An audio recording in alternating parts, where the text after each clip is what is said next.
এই যে মা এখানে শসা, এই গাজর, টমেটো, ক্যাপসিকাম, এবার দিচ্ছি গোলমরিচ গুঁড়ো।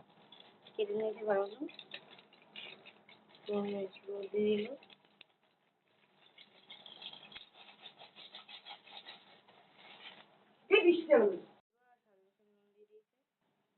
দিচ্ছি মিউনিস। এই স্যান্ডউইচটা মিউনিসটাই হচ্ছিল মেন। মিউনিসের চিজ,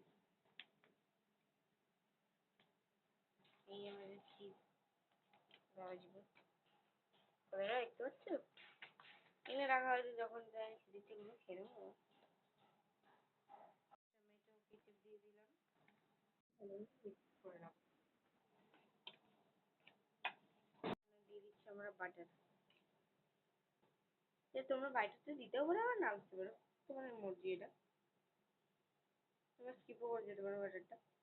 ভেতরে দিতে হবে তার কোনো মানে নেই, এমন না যে ভাজার সময় বাটার পর তেল দেবে না। তেল না, বাটার দিতে হবে, তেল না। ও আচ্ছা, তাহলে জানেন। এখানে যে পুরটা, এই পুরটা এর মধ্যে এবার ফিল করে দিচ্ছি।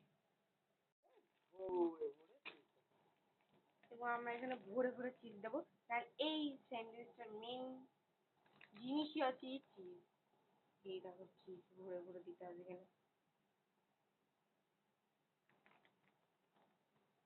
ভরে ভরে চিজ দিয়ে দিচ্ছি আমরা এখানে। আমরা প্যানের ভিতরে দিয়ে দিলাম বাটার। বাটার দিয়ে এটাকে ভালো মতো সেঁকে নেবো, সেঁকে নিলে হয়ে যাবে। তো বাকিটা রিভিউটা তোমাদের পরে দেখাচ্ছি। ভালো মতো আমরা একটা বানানো দেখিয়ে দিচ্ছি।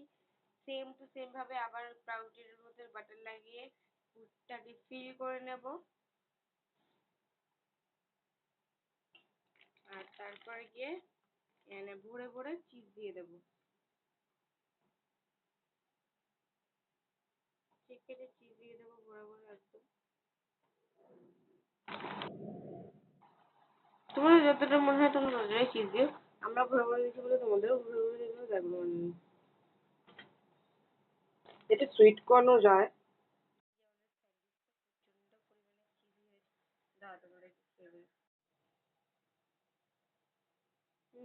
খুবই টেস্টি আছে।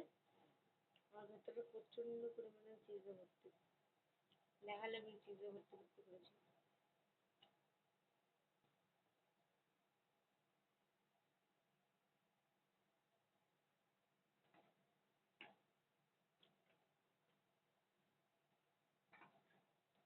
তো পাইপের মতন ঝুলে গেছে চিজটা আমার মুখে। তোমাদের আজকের ভিডিওটা কেমন লাগলো? আশা করি সবার ভালো লেগেছে। আজকের মতন টাটা, দেখা করুন একটা ব্লগে।